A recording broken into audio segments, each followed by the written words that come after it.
నమస్తే, నేను Naresh. Welcome to స్వతంత్ర బిగ్ టాక్. తెలంగాణలో మరోసారి బీ టీంల కలకలం తెరమీదికి వచ్చింది. కొంతకాలంగా బీజేపీకి గులాబీ పార్టీ బీ టీం అంటూ కాంగ్రెస్ నేతలు విమర్శిస్తూ వచ్చారు. కానే కాదు, కాంగ్రెస్ గులాబీ పార్టీలు రెండు ఒకటే అంటూ కమలనాథులు సటైర్లు వేసేవారు. తాజాగా కాంగ్రెస్ సీఎం రేవంత్ రెడ్డి ఎప్పటికైనా బీజేపీకి వెళ్ళిపోతారంటూ BRS working president KTR bomb పేల్చారు. మొత్తానికి మూడు పార్టీలు ఒకదాని మీద ఒకటి బురద చల్లుకుంటూ ముందుకు వెళ్ళిపోతున్నారు. గత ఎన్నికల్లో ఈ బీ టీం వివాదమే బీజేపీకి కొంప ముంచిందన్న మాట వినిపించింది. మరి పార్లమెంటు ఎన్నికల సమయంలో ఇటువంటి వివాదాలు ఎటువంటి ప్రభావం చూపుతాయి, అసలు ఈ మూడు పార్టీల మధ్య ఉన్న గొడవలేంటి, అనుబంధాలు ఏమిటి అన్నది ఇవాల్టి బిగ్ టాక్లో చర్చిద్దాం.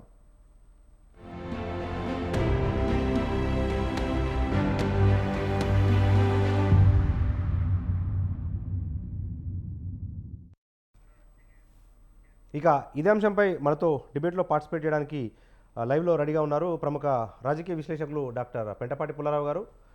వారితో పాటు టీపీసీసీ అధికార ప్రతినిధి డాక్టర్ మద్ది శ్రీనివాస్ రెడ్డి గారు, అదే సమయంలో బీజేపీ ఓబీసీ అధికార ప్రతినిధి శంకరుల రవికుమార్ గారు మనకు లైవ్లో అందుబాటులో ఉన్నారు. అందరికీ వెల్కమ్. మొదట మనం డాక్టర్ పెంటపాటి పుల్లారావు గారి దగ్గరికి వెళ్దాం. పుల్లారావు గారు నమస్తే అండి. నమస్కారం. రైట్, ఏంటి సార్, ఎన్నికల సమయం సమీపిస్తున్న కొద్దీ ఈ బీ టీంల చర్చ అనేది బాగా జరుగుతుంది. ఏ ప్రభుత్వమైనా పాజిటివ్ ఓటును ప్రభుత్వం కోరితే నెగటివ్ ఓటును విపక్షాలు ప్రజల నుంచి ఆశిస్తాయి. కానీ మొన్న అసెంబ్లీ ఎన్నికల్లో బీ టీం అనే అంశం పెద్ద ఎత్తున మనకు వినిపించింది. తాజాగా పార్లమెంట్ ఎన్నికల నేపథ్యంలో ఈరోజు టీఆర్ఎస్ నేతలు మాట్లాడుతూ రేవంత్ రెడ్డి బీజేపీకి బీ టీంగా వ్యవహరిస్తున్నారు అని చెప్పి ఒక విమర్శ చేశారు. ఎట్లా కాంగ్రెస్ బీజేపీ పరస్పర వైరుధ్యం కదా, ఎట్లా ఈ బీ టీంలు అంశాన్ని మనం ఎట్లా చూడాల్సి ఉంటుంది? ఒక్కటే ఇప్పుడు ఈ టీం ఏ టీం అవన్నీ అయిపోయినాయి కదా, అది పెద్ద ఇష్యూగా వస్తుందా? ఇప్పుడు రేవంత్ రెడ్డి గారు ముఖ్యమంత్రిగా ఉన్నారు, ఆయన పర్ఫార్మెన్స్ ఎలా ఉంటుంది? ఒకటి ఈ 3 నెలల్లో 4 నెలల్లో ఎలా చేస్తాడు ఏంటి, ఆయన మీద ఒక అటెన్షన్ వస్తుంది. ఇప్పుడు కేసీఆర్ గారి పార్టీ మీద ఏంటంటే ఆయన ఫస్ట్ టైం 10 yearsలో ఓడిపోయాడు, మళ్ళీ ఎంతవరకు మోప్ చేసుకోగలరు? ఆయన చారిస్మా ఏది ఆ ఫ్రీబీ చారిస్మా, లేకపోతే ఆయన చారిస్మా ఉన్నదా? పోరాడాడు, తెలంగాణ కోసం తీసుకొచ్చాడు, అదో ప్రశ్న. బీజేపీకి ఏంటంటే ఈసారి నరేంద్ర మోడీ గారికి ఓటేస్తారా? ఏరా, నరేంద్ర మోడీ గారు చాలాసార్లు వచ్చారు తెలంగాణ. అమిత్ షా 10 సంవత్సరాలు చాలా తిరిగారు, ఫెమిలియర్ ఫేసెస్. ఆయన ఎలక్షన్ ఇప్పుడు ఈసారి రేవంత్ రెడ్డి గారు ప్రధానమంత్రి క్యాండిడేట్ కాదు కదా, కేసీఆర్ గారు కూడా కాదు. సో బీజేపీకి ఆ అడ్వాంటేజ్ ఉండొచ్చు, నరేంద్ర మోడీ గారే ప్రధానమంత్రి క్యాండిడేట్, మాకే ఓటేయిందని నేను అనుకుంటున్నాను. ఎమ్మెల్యే ఎలక్షన్లో జరిగింది ఒకటి, ఇప్పుడు రకంగా జరుగుతుంది. అదే కేసీఆర్ గెలుచుండి గవర్నమెంట్ ఫామ్ చేస్తే ఇంకో రకంగా వద్దు. ఇప్పుడు ఇది ఒక విశేషంగా కాంగ్రెస్ పార్టీ 3 సీట్లు లాస్ట్ టైం వస్తే ఇప్పుడు కొన్ని 7, 8, 6, ఆయన 10 అన్నారు రేవంత్ రెడ్డి గారు. 12 నుంచి 14 చూపెట్టారు. సో కీన్ కంటెస్ట్ ఉంటుంది, చాలా కీన్ కంటెస్ట్. బీజేపీ ఎంతవరకు, ఇది మెయిన్ థింగ్ ఏంటంటే బీజేపీకి అతి ముఖ్యమైనది. తెలంగాణలో 4 MPs వచ్చారు, సౌత్లో దాదాపు కర్ణాటక తీసేస్తే 100 సీట్లలో 4 ఉన్నాయి. ఇది ఎలా పెంచుకోవాలి? లేకపోతే ఈ తిరుగుడంతా ఈ 10 సంవత్సరాలు వాళ్ళు చేసింది వేస్టా? తర్వాత నేను ఎప్పుడు ఇక్కడ 3 పార్టీ లీడర్స్ ఉన్నారు కాబట్టి నేను ఒక విషయం చెప్పాలి. బీజేపీ ప్రాంతీయ పార్టీలు అటాక్ చేయటం బీజేపీ ఆరోగ్యానికి మంచిది కాదు, పొలిటికల్ హెల్త్. ఈవేళ కేసీఆర్ పోవటం వల్ల లాభమే వచ్చింది. కేజ్రీవాల్ ఢిల్లీ, పంజాబ్లో కాంగ్రెస్ పార్టీతో పొత్తు పెట్టుకుంటూ ఎంత నష్టం జరుగుతుంది బీజేపీ. బెంగాల్తో మమతా బెనర్జీ కాంగ్రెస్ పార్టీని దగ్గర తీసుకొచ్చారు. సో ఎక్కడో చోట బీజేపీ కూడా పొరపాటు చేసింది వాళ్ళ స్ట్రాటజీస్. ఇలాగ వస్తుంది పిక్చర్ అనుకోలేదు కదా వాళ్ళు. అందువల్ల అవన్నీ మళ్ళీ తెలంగాణకు వచ్చేటప్పటికి ఇదొక చాలా పెద్ద బ్యాటిల్ అవుతుంది. తెలంగాణలో టీఆర్ఎస్లో ఆ నాయకులు ఉన్న వాళ్ళు సీట్లు తేగలరా లేదా? ఈసారి వాళ్ళు ఫెయిల్ అయిపోతే బీఆర్ఎస్కి చాలా సీరియస్ ప్రాబ్లం, ఎగ్జిస్టెన్స్ ప్రాబ్లం వస్తుంది రాబోయే రోజుల్లో. సో మనం చాలా కీన్ ఫైట్ వస్తుంది. కానీ కొంచెం పీపుల్ ఇక్కడ పీస్ఫుల్ పీపుల్ కాబట్టి అంత వైలెన్స్ అలాంటివి రావు అని నేను అనుకుంటున్నా. మిగతా రాష్ట్రాల్లో ఉన్న విషయం అంత ఉండదు. ఇక్కడ ఫైట్ చేస్తారు ఎలక్షన్స్కి. మళ్ళీ అన్నిటికంటే మీరు చిన్న విషయం జ్ఞాపకం పెట్టుకోవాలి, ఈ ఎక్కువ రాష్ట్రాలకి ఇలాంటి పట్టణాలు లేదు. హైదరాబాద్ ఉండటం వల్ల ఒక ఎలీట్ అనేది ఉన్నది తెలంగాణలో. ఎలీట్ అంటే అన్ని కులాలకి అన్ని పార్టీలకి సంబంధించిన ఒక ఇన్ఫ్లుయెన్స్ ఉన్న వాళ్ళు కలుస్తూ ఉంటారు కాబట్టి హైదరాబాద్లో తరచు కలుస్తూ ఉంటారు.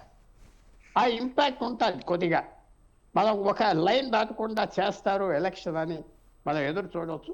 కానీ మీరు చెప్పినట్టుగా ఇంకా ఎవరికి ఎన్ని సీట్లు వస్తాయి, ఏమి వస్తాయి, కొత్త నాయకులు బీజేపీకి వెళ్తారా, అవన్నీ ఇంకా ఏం స్టార్ట్ అవ్వలేదు. ఇంకొంచెం టైం పడుతుందేమో. ఫిబ్రవరి నెలలో స్టార్ట్ అవుతుంది.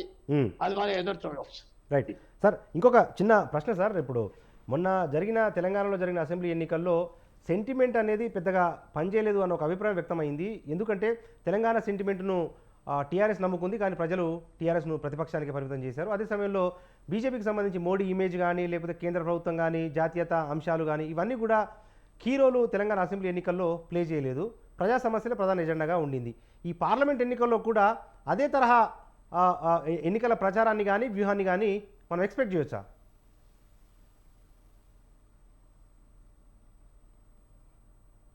పుల్లారావు గారు సార్ మ్యూట్లో ఉన్నారు. సార్ మ్యూట్లో ఉన్నారు, అన్మ్యూట్ చేయరా? నన్ను అడిగారు అండి. అవును, మిమ్మల్ని సార్. ఇంతకుముందు నేను అడిగిన ప్రశ్న, అసెంబ్లీ ఎన్నికల్లో ప్రజా సమస్యలే ప్రధాన ఎజెండా భూమిక పోషించాయి. పార్లమెంట్ ఎన్నికల్లో ఎట్లా ఉండబోతా ఉంది? ప్రజా సమస్యలు అంటే కాంగ్రెస్ వచ్చి అధికారము వచ్చిన ఒక 100 రోజుల్లోపే పార్లమెంట్ ఎన్నికలు వస్తాయి కాబట్టి ప్రజా సమస్యలు అనేటివి ఒక పెద్ద మేజర్ రోల్ ప్లే చేయవు అనే ఒక అభిప్రాయం ఉంది కదా, ఏం చెప్తారు? ఇప్పుడు మెయిన్ థింగ్ ఏమిటంటే కాంగ్రెస్ పార్టీ మేము గ్యారంటీలు గబగబా ఇచ్చేస్తున్నారు, చేస్తారు. చాలా మంది గ్యారంటీలు చేయలేరు అనుకుంటున్నారు, కానీ నేను గ్యారంటీలు చేస్తారంటున్నా. ఎందుకంటే తర్వాత గొడవ ఎలా ఉన్నాయి, 5 నెలలు బడ్జెట్ చూసుకుంటే చాలు కదా. సో చేస్తారు. ఈ 4-5 గ్యారంటీలు 6 గ్యారంటీలు ఏమి ఇచ్చారు చేస్తారు. కానీ దాని మీదే పూర్తి ఇంపాక్ట్ పార్లమెంట్ ఎలక్షన్ మీద వస్తే మాత్రం కాంగ్రెస్ పార్టీకి మంచి రిజల్ట్స్ వస్తుంది. కానీ ఒక నరేంద్ర మోడీ పర్సనాలిటీ చాలా పెద్ద పర్సనాలిటీగా తెలంగాణలో వచ్చింది. ఎందుకంటే ఈ 10 సంవత్సరాలు వాళ్ళు తిరిగారు. Amit Shah dozens of times తిరిగాడు. నడ్డా, మోడీ గారు తెలుగులో మాట్లాడుతూ మీ కుటుంబ సభ్యుడిని కొంచెం ఫెమిలియర్ అవ్వలేదంటాం కష్టం. తెలంగాణలో బాగా ఫెమిలియర్ ఫిగర్స్ అవ్వలేదు ఆయన ఎలక్షన్. సో ఈ గ్యారంటీస్ మోడీకి గ్యారంటీ పెట్టుకున్నాడు. మోడీకి వేయాలా వద్దా? సో అది ఎంతవరకు ఇంపాక్ట్ వస్తుంది తెలంగాణలో? కొంతవరకు ఇంపాక్ట్ వస్తే మాత్రం బీజేపీకి మంచి రిజల్ట్ వస్తాయి. సో తప్పకుండా కాంగ్రెస్ పార్టీ ఇది నేను అనుకుంటున్నా. అనవసరంగా కాంగ్రెస్ పార్టీ పార్లమెంట్ ఎలక్షన్స్ వాళ్ళ మీదే వాళ్ళు పరీక్ష చేసుకుంటున్నారు. వాళ్ళ మీద వాళ్ళు మేము ఎంత బాగా చేస్తాం, మేము ఇలా చేస్తాం, అది అనవసరమేమో. రేవంత్ రెడ్డి గారు మొన్నే సీఎం అవ్వాడు, చక్కగా గెలిచాడు, ఆయన డామినేట్ చేస్తున్నాడు. ఇంకో 5 సంవత్సరాల వరకు అడిగేది ఎవరు లేరు.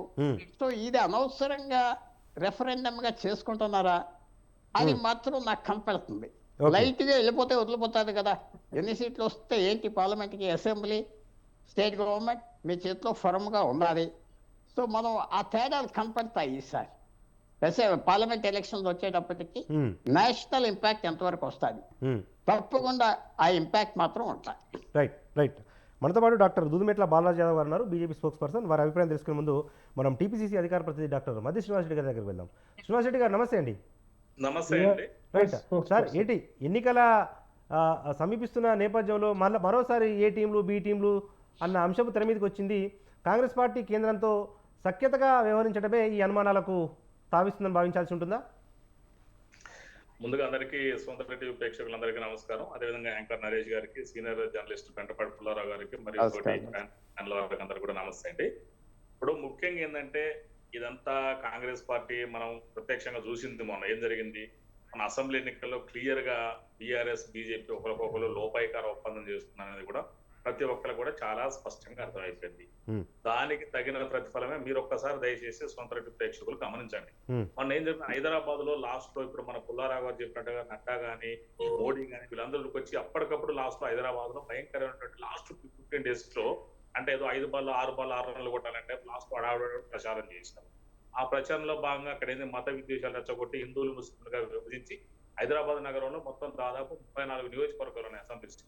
సో ఆ 34 నియోజకవర్గాల్లో ఏదైతే నెగిటివ్ ఓటు ఉందో ఆ నెగిటివ్ ఓటు బీజేపీ ఖచ్చితంగా క్యాష్ తీసుకుందని కూడా చాలా స్పష్టంగా అర్థమైపోయింది.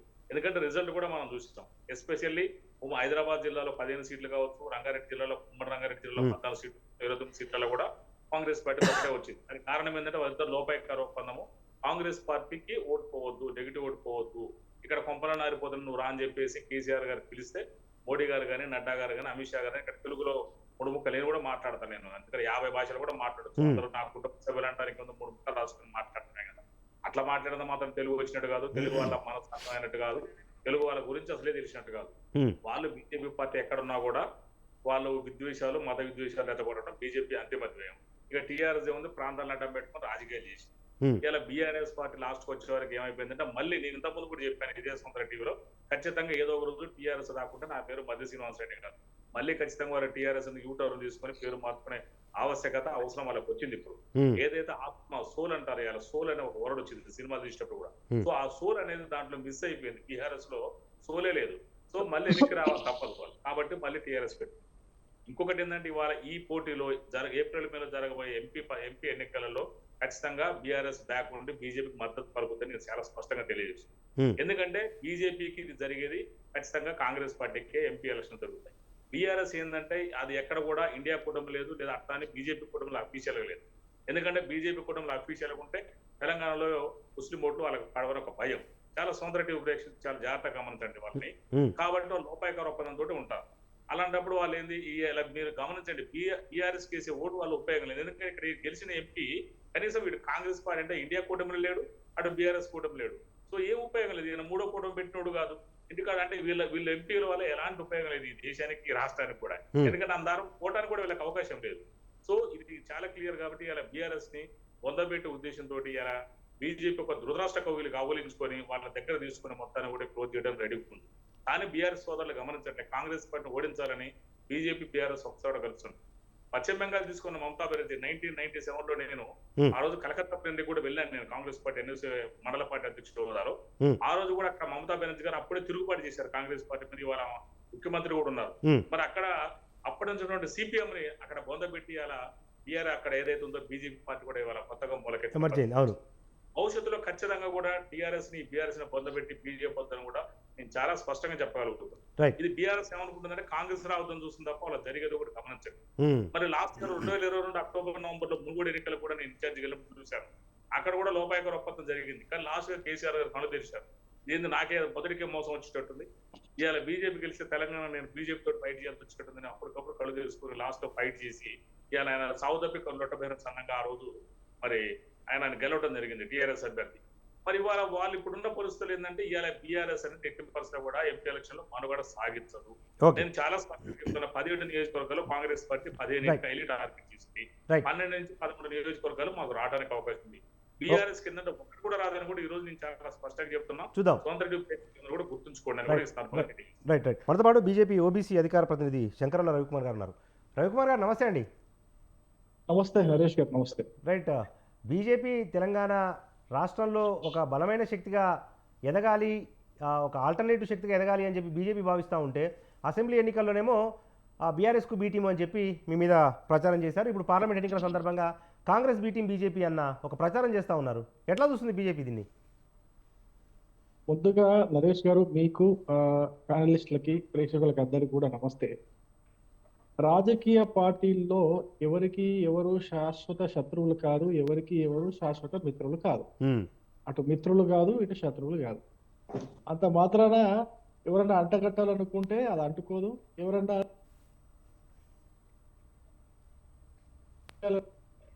అయితే ఇప్పుడు ఇంతకుముందు బీఆర్ఎస్ వాళ్ళు కాంగ్రెస్ వాళ్ళు బీఆర్ఎస్ బీజేపీ అన్న ప్రజలు నమ్మే పరిస్థితి లేకుండా పోయింది. ఇప్పుడు కాంగ్రెస్ పార్టీ బీజేపీ పార్టీ ఒకటన్నా కూడా ప్రజలు నమ్మరు. ప్రజలు మరీ అంత తెలివి తక్కువగా ఆలోచిస్తారని కాదు, వాళ్ళకు కూడా తెలుసు, అన్ని విషయాలు తెలుసు. ఇప్పుడు మద్దిరెడ్డి గారు కొన్ని విషయాలు స్వతంత్ర ప్రేక్షకుల్ని అడ్రస్ చేస్తూ కొన్ని విషయాలు మాట్లాడారు. మరి మళ్ళీ గమనించండి అన్నట్టుగా చెప్పారు మద్దిరెడ్డి గారు. అయితే స్వతంత్ర ప్రేక్షకులు అందరూ కూడా గమనిస్తున్నారు. మీరు చెప్పినటువంటి దాదాపు 8 పాయింట్లు, అంటే అది కూడా 8 పాయింట్లు రెగ్యులర్ గా మనం మాట్లాడుకునే. ఇక మోడీ గారిని తిట్టడం కామనే, మోడీ గారిని అనడం కామనే, అదే విధంగా ఇక్కడ బీఆర్ఎస్ ని తిట్టడం కామనే. కాకపోతే కొత్తగా చెప్పిన విషయం ఏంటంటే 15కి టార్గెట్ చేస్తున్నామని కొత్తగా చెప్పారు. ఆ 15కి మీరు టార్గెట్ చేసినప్పటికీ కూడా కంపారేటివ్ మోడ్ లో ఉన్నారు ప్రజలందరూ కూడా. ఏ పార్టీ అయితే మనము ఈ యొక్క ఎన్నికల సందర్భంగా ఏ పార్టీ మన ఓటు వేస్తే ఆ పార్టీ మన ఓటు వేస్ట్ కాకుండా ఉంటుంది. ఉమ్, ఇప్పుడు తెలంగాణ అసెంబ్లీ ఎలక్షన్ లో జరిగింది అదే. ఎవరు బీ టీం కాదు.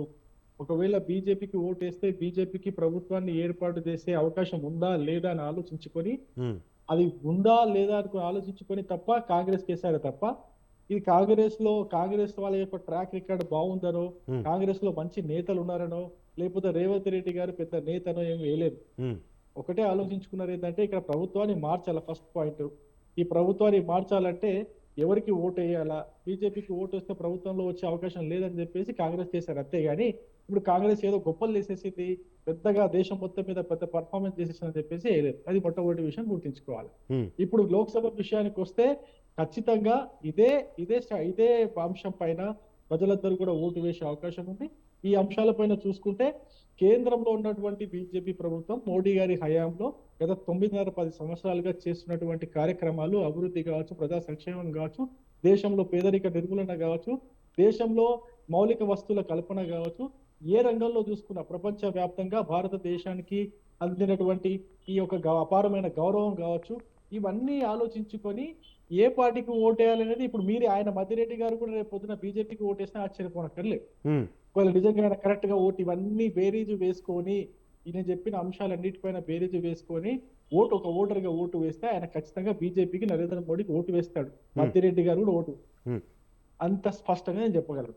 ఓకే. ఇంకా ఒకవేళ కంపారిజన్కి వెళ్దాం, 2014 కంటే ముందు ఉన్నటువంటి కాంగ్రెస్ ప్రభుత్వాలు ఏం చేశాయి, 2014 తర్వాత దేశంలో ఉన్నటువంటి మార్పులు ఏ విధంగా జరిగాయి, ఉమ్, నాకంటే బాగా ఆయనకి ఇంకా బాగా తెలుసు. ఉమ్, ఏ విధంగా చూసుకున్నా కూడా ఉమ్, తెలంగాణ విషయానికి వస్తే పార్లమెంట్ ఎలక్షన్ లో Hmm. కాంగ్రెస్ పార్టీ కానీ బీఆర్ఎస్ పార్టీ కానీ బీజేపీకి అసలు పోటీదారులు కానే కాదు. ఎందుకు అంటే Hmm. కాంగ్రెస్ పార్టీ దేశం మొత్తం మీద ఎప్పుడు కూడా ఎక్కడ కూడా ఏ రాష్ట్రంలో కూడా గెలవలేదు. మొట్టమొదటి విషయం. పోనీ అంతకుముందు వాళ్ళ పాలన విషయం అందరికీ తెలిసిందే, ప్రజలందరికీ కూడా తెలిసిందే. అందులో ముఖ్యంగా ఇప్పుడు ఉన్న ఏదో కొంచెం అవకాశాలు, నేను ఇంతకుముందు ఒక డిబేట్ లో మాట్లాడుతూ ఒక 40 సీట్లు వస్తాయా అని చెప్పేసి యాంకర్ అడిగితే నేను చెప్పాను 40 సీట్లు కాదు, కాంగ్రెస్ పార్టీకి దేశం మొత్తం మీద 4 సీట్లు వస్తే వీళ్ళు సంతోషంగా స్వీకరించాలి, అటువంటి పరిస్థితి వీళ్ళు కొని తెచ్చుకున్నారని చెప్పారు. ఉమ్, ఎందుకు అంటే ఇదొక దేశంలో ఒక సమూలమైన మార్పులు చేస్తున్నప్పుడు ఒక భారతీయుల యొక్క మనసులో ఒక భావ ఆవేదన ఏదైతే ఉండిందో ఆ ఆవేదనని వీళ్ళు చాలా సరళంగా వీళ్ళు తిరస్కరించి అది ఏది బహిష్కరించి ఉమ్, శ్రీరాముల వారి ప్రాణ ప్రతిష్టను వీళ్ళు బహిష్కరించినందుకు ఆ కొద్దిపాటి ఓట్లు ఏదైతే పడాల్సిన ఉండే ఒక 40 సీట్లకి ఉమ్, అవి కూడా తగ్గిపోయి కేవలం 4 సీట్లకు వీళ్ళు పరిమితం అయ్యే పరిస్థితి కనిపిస్తుంది అనేది మాత్రం వాస్తవం. ఓకే. కొన్ని సర్వే సంస్థలు కూడా చెప్పిన విషయాలు చెక్ చేసుకోమని చెప్తున్నా. ఉమ్, ఆ విధంగా చూస్తే తెలంగాణలో కాంగ్రెస్ పార్టీకి ఒక సీటు కూడా వచ్చే పరిస్థితి లేదు. బీఆర్ఎస్ పార్టీ మీరు లాస్ట్ టైం చూశారు, బీఆర్ఎస్ పార్టీ వాళ్ళు గత లోక్సభ ఎలక్షన్ అప్పుడు కారు 16 అని చెప్పేసి ఏదో నినాదం తీసుకుని వాళ్ళు పనిచేశారు. అవును. అయినప్పటికీ కూడా వాళ్ళకి 16 కాదు కదా, కనీసం 10 కూడా రాలేదు, తెలిసిన విషయమే. ఇప్పుడు ఈసారి కూడా ఆ కంపారిటివ్ లో చూసుకుంటే తెలంగాణలో బీఆర్ఎస్ కి ప్రజలందరూ కూడా చాలా వ్యతిరేకత ఉన్నారు. అదే వ్యతిరేకత లోక్సభ ఎలక్షన్ లో కూడా చూపిస్తారు. ఎందుకంటే లాస్ట్ టైం గెలిచినటువంటి లోక్సభ అభ్యర్థులు, బీఆర్ఎస్ నుంచి గెలిచినటువంటి అభ్యర్థులు ఎవరైతే ఉన్నారో ఎవరు కూడా ఇప్పటికి కూడా ప్రజల్లో లేరు. ఉమ్, ఇప్పుడు కూడా ఎలక్షన్ ముందు కూడా ప్రజల వద్దకు రావట్లేదు. నేను ఒక చిన్న ఉదాహరణ చెప్పదలుచుకున్నా ఈ సందర్భంగా. ఓకే. మా ప్రాంతము మహబూబ్ నగర్, మహబూబ్ నగర్ ఎంపీ అనేది నాకు కూడా పేరు గుర్తులేదు. ఉమ్, ఉమ్, తర్వాత అక్కడ ఉన్న మా కార్యకర్తలను అడిగితే చెప్తున్నారు ఎవరో ఎంపీ అంటే మన్నే శ్రీనివాస్ రెడ్డి అన్న ఇప్పుడు గుర్తుకొచ్చిందా లేదా అని చెప్పేసి చెప్తున్నారు. ఉమ్, ఉమ్, అంటే అంత దారుణమైన పాలన సాగించారు. అంత దారుణంగా ఈ బీఆర్ఎస్ ఎంపీల యొక్క పర్ఫార్మెన్స్ లాస్ట్ టైం ఈ టైం లో ఉండింది. రైట్. అందుకే బీఆర్ఎస్ కి నాకు తెలిసి ఒక సీటు కూడా వస్తుందో రాదా అనేది నాకు డౌట్. ఉమ్, సో అందుకే ఒక విషయం మాత్రం చాలా స్పష్టంగా చెప్పదలుచుకున్నా, దేశం మొత్తం మీద ప్రజలందరి మూడు బీజేపీ వైపే ఉంది. Right. ఎస్, కొన్ని ఛాలెంజింగ్ అంశాలు ఉన్నాయి. 26 పార్టీలు కలిసి ఇండియా అలయన్స్ ఏర్పాటు చేసుకొని ఒక యూపీలో కావచ్చు, బీహార్ లో కావచ్చు, డైరెక్ట్ ఫైట్ ఉన్నటువంటి కొన్ని రాష్ట్రాలు తప్పితే, అంటే ఇది మాకు రాజస్థాన్ లో కావచ్చు, మధ్యప్రదేశ్ లో కావచ్చు, ఛత్తీస్గఢ్ కావచ్చు, ఇటువంటి రాష్ట్రాలు తప్పితే మిగతా రాష్ట్రాలు కొంచెం ఛాలెంజింగ్ గా ఉండొచ్చు. కానీ అక్కడ కాంగ్రెస్ మాత్రం ఉండకపోవచ్చు. ఓకే. ఒక ఎగ్జాంపుల్ ఒక పశ్చిమ బెంగాల్ కావచ్చు, ఒక బీహార్ కావచ్చు, ఒక మహారాష్ట్ర కావచ్చు, ఇటువంటి రాష్ట్రాల్లో మాకు పోటీ ఉంటుంది. కానీ కాంగ్రెస్ తో మాత్రం ఉండే పరిస్థితి లేదు. ఎక్కడైతే కాంగ్రెస్ తో పోటీ ఉంటుందో ఖచ్చితంగా కాంగ్రెస్ పైన పై చేయి సాధిస్తాం. కాంగ్రెస్ కి సీట్లు ఇచ్చే అవకాశం అయితే లేదు, అంటే వాళ్ళు గెలిచే అవకాశం అయితే లేదు. Right. కానీ ప్రాంతీయ పార్టీలతో మాకు ఏమైనా ఛాలెంజ్ రావచ్చు, కానీ కాంగ్రెస్ అయితే అసలు లేనే పోటీ లేదు. కాదు. మాత్రం నేను ఖచ్చితంగా రైట్ ఓకే పోటీ కాదు అని చెప్తాను. రైట్ మనతో పాటు బీఆర్ఎస్ అధికార ప్రతినిధి డాక్టర్ దూదిమెట్ల బాలరాజు యాదవ్ గారు ఉన్నారు. బాలరాజు యాదవ్ గారు నమస్తే. నమస్కారం నరేష్ గారు. రైట్ ఏంటి ఎన్నికల వేళ మరోసారి బీజేపీ కాంగ్రెస్ ఒకటే అన్నట్టుగా మీ నేతలు మాట్లాడుతూ ఉన్నారు, కానీ జాతీయ అంశాల ప్రాతిపాదికన జరిగే ఈ పార్లమెంట్ ఎన్నికల్లో బీజేపీ 1-2 స్థానాలకే పరిమితం అవుతుంది అని చెప్పి ఒక అభిప్రాయం వ్యక్తం అవుతా ఉంది. ఎట్లా అధిగమించబోతా ఉంది బీఆర్ఎస్? నరేష్ గారు, ముందుగా మీకు అదేవిధంగా స్వతంత్ర టీవీ ప్రేక్షకులకి, ప్యానల్ లో పెద్దలు డాక్టర్ పెంటపాటి పుల్లారావు గారికి, అదేవిధంగా మా మద్ది శ్రీనివాస్ రెడ్డి గారికి, అదేవిధంగా మా రవికుమార్ గారికి నమస్కారం. ఒకేసారి ఇప్పుడు అనేక రకాల చర్చలు జరుగుతా ఉన్నవి. ఇవాళ బీఆర్ఎస్ పార్టీ, ఇవాళ టిఆర్ఎస్ పార్టీ, బీఆర్ఎస్ పార్టీ తెలంగాణలో ఉండాల్సిన అవసరము, ఆవశ్యకత ఎందుకనే అంశాన్ని గత 13-14 రోజులుగా జరిగినటువంటి లోక్సభ ఏదైతే సమీక్షలు జరుగుతా ఉన్నాయో ఆ సమీక్షలలో మా గ్రామ స్థాయి నుంచి రాష్ట్ర స్థాయి వరకు, జిల్లా స్థాయి వరకు అనేక రకాల అభిప్రాయాల్ని తీసుకుంటా ఉన్నాం. తీసుకునే క్రమంలో కార్యకర్తలు కావచ్చు, నాయకులు కావచ్చు, అదేవిధంగా గ్రామాల్లో మాకు వచ్చినటువంటి ఫీడ్బ్యాక్ ఉందో ఇప్పుడున్న ప్రభుత్వం మీద కావచ్చు, అదేవిధంగా గతంలో మనం చేసిన పరిపాలన పట్ల, పరిపాలనలో ప్రజల భాగస్వామ్యం పట్ల కార్యకర్తల అభిప్రాయాన్ని, పార్టీ అభిప్రాయాన్ని తీసుకుంటా ఉన్నాం. మొదటగా ఏదైతే లోక్సభ ఎలక్షన్ల సమీక్షలు జరుగుతా ఉన్నాయో ఆ సమీక్షలో పాజిటివ్ రెస్పాన్స్ వస్తా ఉంది. అంటే 45 రోజులుగా కాంగ్రెస్ పార్టీ అధికారంలో ఉంది. అధికారంలో తర్వాత అనేక హామీలు మేము అమలు చేయమని చెప్పట్లేదు. కాంగ్రెస్ పార్టీని ఏం చేయమంటా ఉన్నాం? మీరు ఏదైతే డిసెంబర్ 9వ తారీఖు డెడ్ లైన్ గా గీసుకున్నారో ఆ డెడ్ లైన్ విధించుకున్నారు. మీకు మీరుగా విధించుకున్నట్టు డెడ్ లైన్ కాంగ్రెస్ పార్టీ. మేము అడగలే BRS party, Bharatiya Janata party, లేకపోతే ప్రజలు మీరు 9వ తారీఖు నాడు ఇస్తారా సస్తారని మేము అడగలే. ఏం చెప్పినాం? డిసెంబర్ 9వ తారీఖు రోజు కాంగ్రెస్ పార్టీ చెప్పింది మా సోనియా గాంధీ జన్మదినం, మా ప్రియతమ నాయకురాలని చెప్పినారు. మా ప్రియతమ నాయకురాల జన్మదినం రోజు మేము రుణమాఫీ చేయబోతున్నాం, 2 లక్షల రూపాయలు ఆ రోజు సంతకం పెట్టబోతున్నామని చెప్పినారు. అదే విధంగా ఈ రైతు రుణమాఫీ ఏదైతే తో పాటుగా రైతు భరోసా నిధులు కూడా విడుదల చేస్తామని చెప్పినారు. గత ప్రభుత్వం ఏదైతే ఉందో సంక్రాంతి లోపల అన్ని రైతు బంధు నిధులు విడుదల చేయడం అనేది జరిగిపోయేది. మరి ఇంతవరకు కూడా 2 ఎకరాల లోపల వల్లే అసలు 30 గుంటలు, 40 గుంటలు, 45 గుంటలు ఉన్న వాళ్ళకి పడ్డది, మిగతా వాళ్ళకు పడలేదు. కాబట్టి రైతులు అందరూ కూడా ఆందోళన చెందుతా ఉన్నారు. రుణమాఫీ కోసం రైతులు ఎదురు చూస్తా ఉన్నారు. రైతు భరోసా నిధుల కోసం ఇలా పెద్ద ఎత్తున వ్యవసాయం ఏదైతే చేసుకుంటూ నారుమల్లు పోసుకొని ఇలా చిన్న సన్నకారు రైతులు ఎవరైతే ఉన్నారో ఇలా వడ్డీ వ్యాపారుల దగ్గర పోలేక, రైతు భరోసా నిధులు పడతాయో పడలేక ఇలా ఆందోళన ఉన్నారు. కాబట్టి ఇలా కాంగ్రెస్ పార్టీ ఏదైతే 2 రైతు భరోసా, అదేవిధంగా ఆసరా పింఛన్ కూడా ఇవాళ గతంలో ఏం చెప్పినారు? మేము వస్తే 4,000 ఇస్తామని చెప్పినారు సార్. మరి ఇంతవరకు కూడా గత ప్రభుత్వం ఇచ్చిన 2,000 వేసినారు, మరి 4,000 ఇస్తారు ఇయ్యారో తెలియదు. కాబట్టి ఇటువంటి అంశాలు ఉన్నాయి. అదేవిధంగా మహిళలకు ఉచిత బస్సు ప్రయాణం పెట్టినారు. ఓకే, సంతోషం. మహిళల తరఫున మీరు పెట్టేటువంటి ఉచిత బస్సు ప్రయాణం మేము స్వాగతిస్తా ఉన్నాం. కానీ ఆ బస్సు ప్రయాణం ద్వారా వచ్చేటువంటి ఏదైతే పరిణామాలు ఉన్నాయో, ఆ తర్వాత ఏదైతే ఆ ఉచిత బస్సు ప్రయాణం ద్వారా ఆటో రంగంలో నివసిస్తున్నటువంటి, బతుకుతున్నటువంటి ఆటో కార్మికులు రోడ్డు మీద పడ్డారు. వాళ్ళ జీవితాల పట్ల కానీ, వాళ్ళకి ఇస్తున్నటువంటి 12,000 వృత్తి పట్ల కానీ ఇంతవరకు సమీక్ష లేదు. సుమారు 6 నుంచి 7 లక్షల మంది ఉన్నారండి. ఒకరు కాదు, ఇద్దరు కాదు కదా. ప్రతి ఊర్లో 10-20 మంది ఆటో కార్మిక రంగం మీద బతున్న నిరుద్యోగులు ఉన్నారు. 10వ తరగతి, 12వ తరగతి డిగ్రీ చేసిన వాళ్ళు ఉన్నారు. కాబట్టి ఈ రకమైనటువంటి అభిప్రాయాలు ప్రజల్లో మరి ఉన్నాయి. కాబట్టి ఆ ప్రజాందోళన తీవ్రతరం అవుతా ఉంది. అయ్యో మా బతుకు పెనం మీద నుంచి పొయ్యిలో పడ్డదే, కనీసం కేసీఆర్ గారు ఉంటే రైతు భరోసా, రైతు బంధు నిధులు పడేవి, ఆసరా పింఛన్ అందరికి వచ్చేది.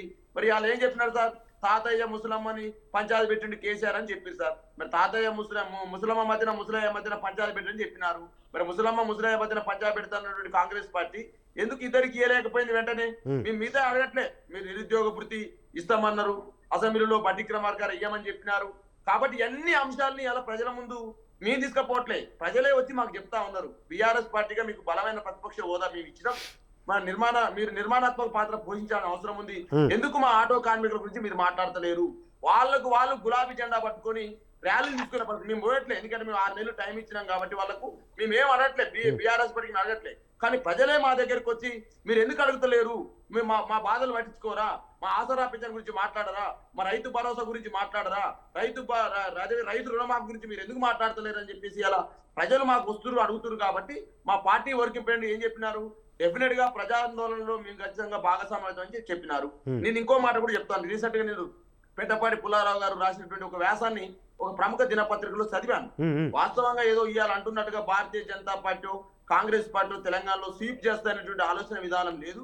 డెఫినెట్ గా కేసీఆర్ గారి నాయకత్వం పట్ల కావచ్చు, గతంలో ప్రభుత్వం చేసిన సంక్షేమ కార్యక్రమాల పట్ల కావచ్చు, బీఆర్ఎస్ పార్టీకి టీఆర్ఎస్ పార్టీకి తెలంగాణ ప్రజలతో ఉన్నటువంటి పేగు బంధం ఏదైతే ఉందో ఆ బంధం పట్ల ఇవాళ తెలంగాణ హక్కుల్ని కాపాడేది బీఆర్ఎస్ టీఆర్ఎస్ అనుకుంటారు. ఎందుకంటే సార్ ఇవాళ చాలా మంది చాలా రకాలుగా మాట్లాడుతున్నప్పటికీ 17వ లోక్సభలో 2028 క్వశ్చన్లు మేము బీఆర్ఎస్ పార్టీకి అడగడం జరిగింది. 16వ లోక్సభలో 2726 క్వశ్చన్లు అడగడం జరిగింది. మొత్తము 2 లోక్సభలలో 2014 నుంచి 2024 వరకు 4754 క్వశ్చన్స్ తెలంగాణ హక్కుల పట్ల, తెలంగాణకు రావాల్సినటువంటి ప్రాజెక్టుల పట్ల, తెలంగాణకు రావాల్సినటువంటి ఏదైతే ఆ పన్నుల విషయంలో కావచ్చు, తెలంగాణ రావాల్సినటువంటి అనేక అంశాల పట్ల బీఆర్ఎస్ పార్టీగా 2 లోక్సభలలో మేము అడిగిన క్వశ్చన్స్ 4754 క్వశ్చన్లు.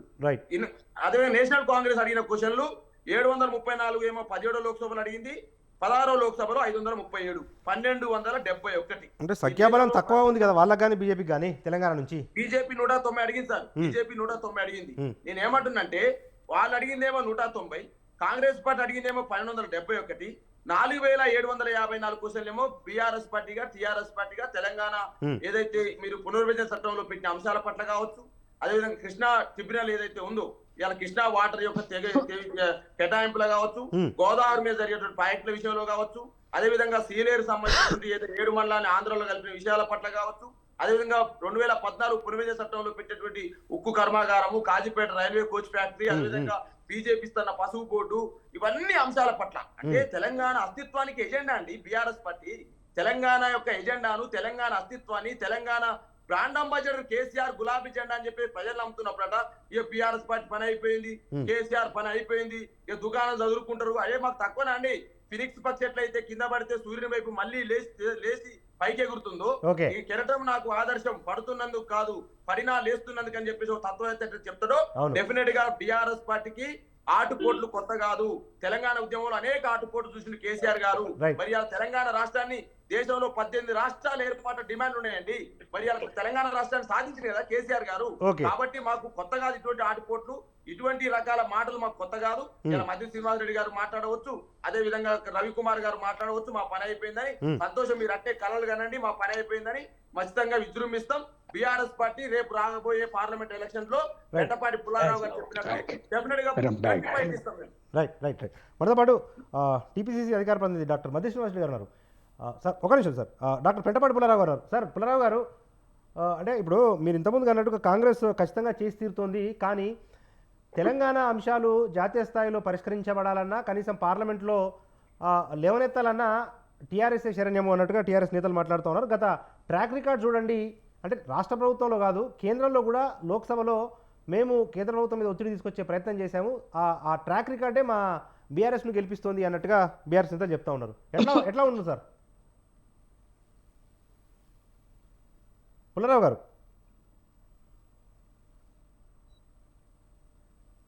రైట్. ఒకటి తప్పకుండా ప్రాంతీయ పార్టీ ఉండాలి. అయితే ఈ ప్రాంతీయ పార్టీ ఇంకో ప్రాంతీయ పార్టీ ఎవరో కొత్తగా స్టార్ట్ చేసే ప్రాంతీయ పార్టీ ఉంటే కొంచెం hello right sir, signal problem ఉన్నట్టుంది, తిరిగి నేను మిమ్మల్ని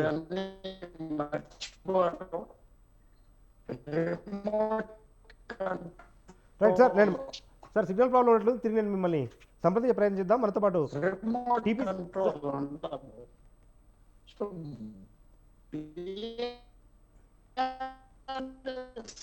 రైట్ సార్ పుల్లారావు గారు, నా వాయిస్ వినిపిస్తుందా అండి? రైట్, మనము కాంగ్రెస్ అధికార ప్రతినిధి దగ్గరికి వెళ్దాం. సార్ డాక్టర్ మధ్య శ్రీనివాసరెడ్డి గారు. ఇప్పుడు ఒక విషయం అండి, స్పష్టంగా బాలరాజు గారు చాలా చక్కగా చెప్పారు. ప్రాంతీయ పార్టీకి అలవాటు పడ్డా. రైట్ శ్రీనివాసరెడ్డి గారు, ప్లీజ్ కంటిన్యూ. ఇప్పుడు ఒకటి మనం బీఆర్ఎస్ అధికార ప్రతినిధి దూదిమెట్ల బాలరాజు గారు మంచిగా చెప్పారు. అంటే ఇక్కడ ఏంటంటే ఒకటి గమనించాలి, అప్పుడు ఎలక్షన్లకు ఇప్పుడు ఎలక్షన్లకు చాలా తేడా ఉంది. మొన్న ఎమ్మెల్యే ఎలక్షన్లు జరిగినప్పుడు ఏం జరిగిందంటే ఏదైతే బీజేపీ ఉందో బీఆర్ఎస్ కి బీటీఎం వ్యవహరించి ఓట్లు మొత్తము బయట అంటే రూరల్ ఏరియాలో ఏదైతే ఉందో రూరల్ ఏరియాలో ఏమో టీఆర్ఎస్ వేసుకున్నారు, అర్బన్కి వచ్చే వరకు వాళ్ళు ఇద్దరు పంచుకున్నారు. కానీ ఇప్పుడు ఎట్లుంటుందంటే పార్లమెంట్ ఏప్రిల్ 8 జరిగే పార్లమెంట్ ఏంటంటే ఇప్పుడు బీఆర్ఎస్ అయితే త్యాగం చేయాలి. బీఆర్ఎస్ ఇప్పుడు ఏంటంటే బీజేపీకి బీటీఎం వ్యవహరించాలి. ఎందుకంటే బీఆర్ఎస్ కి ఇక్కడ జాతీయ స్థాయిలో పార్టీ కాబట్టి ఏ కూటమిలో లేదు కాబట్టి దానికి ఓట్లు వేసే పరిస్థితి లేదు. ఇలా జాతీయ అంశాల మీద జాతీయ ఎజెండా మీద ఇవాళ జరుగుతున్న ఎన్నికలు ఇవి. ఎందుకంటే పార్లమెంట్ ఎన్నికలు జరిగేటప్పుడు ఎవరు ప్రధానమంత్రి అవుతారు ఎవరు చూస్తారు ప్రజలు కూడా పబ్లిక్. ఎందుకంటే ఇక్కడ ఓటేయడం వల్ల బీఆర్ఎస్ ఓటేయడం వల్ల ఎలాంటి లాభం లేదని కూడా నేను చాలా స్పష్టంగా తెలియజేస్తాను. ఎందుకంటే అది ఇండియా కూటమిలో లేదు, అట్లనే బీజేపీ కూటమిలో లేదు. మరి వీళ్ళు గెలిచినా కూడా ఏ కూటమి లేదు, మూడో కూటమి వ్యక్తి అంటే ఏ వేస్ట్ గెలిచినా కూడా వేస్ట్. సో ఇంకొకటి ఇలా బీఆర్ఎస్ ఏదైతే ఉందో అది ప్రతిపక్ష పాత్ర క్రియాశీలకమైన ప్రతిపక్ష పాత్ర పోషించాల్సిన అవసరం. కానీ వాళ్ళ కేటీఆర్ గారు ఎవరిని వదిలిపెట్టి అవాకులు చావకులై ఈ ప్రభుత్వం కూలిపోద్దాం ఒకైనా ఈయనకు ఎప్పటికైనా రేవంత్ రెడ్డి గారు బీజేపీకి వస్తారని చెప్పడం ఇవన్నీ ఏంటంటే అంటే ఒక్క క్రియాశీలకంగా 39 మంది వాళ్ళ ఎమ్మెల్యేలు ఉన్నప్పుడు ఒక క్రియాశీలకంగా ప్రతిపక్ష పాత్ర పోషించాలి. ఇవాళ నేను ఒకటి చెప్తున్నా, ఒక లాయర్ గా కూడా మాట్లాడుతున్నా. ఇవాళ బీఆర్ఎస్ అవినీతి నాకు తెలిసి ఒక ఆఫ్రికన్ కంట్రీస్ జరిగిన అవినీతి ఇలా మన భారతదేశంలో తెలంగాణ రాష్ట్రంలో జరిగింది. మీరు దయచేసి సోదర ప్రేక్షకులు మనం రాజకీయాలు పక్కన పెడతాము. ఇలా మన తెలంగాణ రాష్ట్రం అత్యంత దోపిడీకి గురైంది. ఇలా ప్రాజెక్టుల పేరుతోటి కాంట్రాక్ట్ల పేరుతోటి అన్న వాళ్ళదన్న మీరు ఒక్కసారి గమనించాలి. పార్టీ పక్కన పెట్టండి. నేను ఒక యూనివర్సిటీ రీసెర్చ్ స్కాలర్ ని లాలో PhD డాక్టరేట్ తీసుకున్నారు. మీలాంటి వాళ్ళు కూడా ఇప్పుడు ఒక నిబద్ధత పార్టీ నాయకులు మీరు అనేక సంవత్సరాలు కాంగ్రెస్ పార్టీలో కొనసాగుతున్నారు, విద్యార్థి నాయకులుగా పనిచేసారు. ఇవాళ ఆత్మహత్యం చేసుకుని మనం మాట్లాడద్దు. నేను తెలంగాణ ఆత్మహత్య ఎందుకన్నా మేము తెలంగాణ ఉద్యమంలో బరిగించి కొట్లాడిన వాళ్ళం ఎందుకు ఆత్మహత్య చేసుకుంటాము? వర్తలో కాంగ్రెస్ పార్టీ ఉన్నా, నేను యూనివర్సిటీలో కూడా తెలంగాణ తిరిగిన మనం అందరం అక్కడే యూనివర్సిటీలో పరిచయం అయ్యాం. మీరు అయ్యాల కేసీఆర్ గారు 2001 ఉన్న కేసీఆర్ గారికి 2014 ఉన్న కేసీఆర్ గారికి ఏమైనా పోలికలు ఉన్నాయని నేను అడుగుతున్నాను. 120 సంవత్సరాల కాంగ్రెస్ చరిత్రలో రేవంత్ రెడ్డి కంటే ముందు ఉన్న కాంగ్రెస్ ఇప్పుడున్న కాంగ్రెస్ వేమిరెడ్డి నరేంద్ర రెడ్డి ఎవరన్నా వేమిరెడ్డి నరేంద్ర రెడ్డి అట ప్రభుత్వ సలహాదారు అట, మాండ వెంకటేశ్వరరావు గారేమో ఇంకోటట. ఏమంటారు మధ్యశ్రీవారు గారు మీలాంటి మధ్యశ్రీవారు దక్కలేదు పదవులు. వేమిరెడ్డి నరేంద్ర రెడ్డి ఎవరు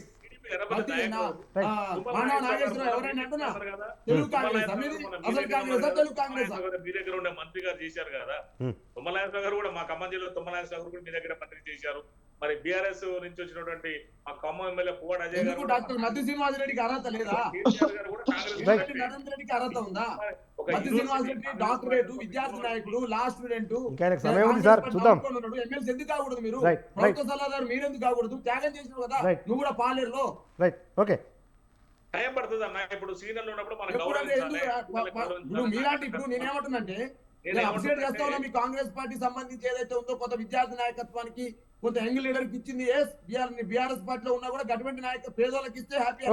ఎందుకు ఆదికి రారు? ఎందుకు కాకూడదు? అడుగుతున్నారు కదా మీరు, మమ్మల్ని అడుగుతున్నప్పుడు క్వశ్చన్ చేస్తున్నాను. నేను అదే బాధగారు నేను ఏమంటున్నానంటే ఇవాళ మీరు పార్టీలు పక్కన పెట్టండి, కండోలు పక్కన పెట్టండి.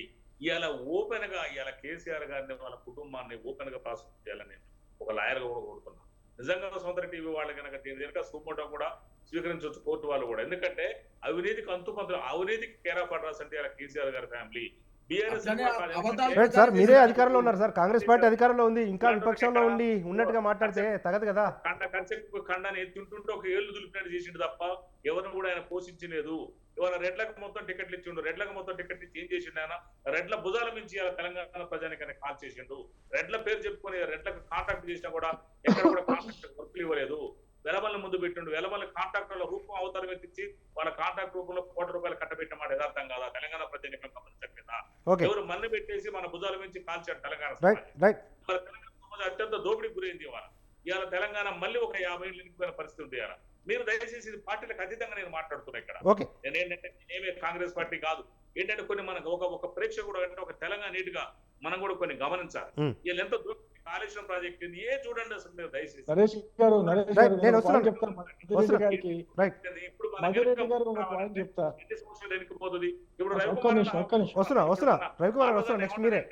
అది ఇవ్వట్లేదు ఇది ఇవ్వట్లేదు అని చెప్తున్నాడు.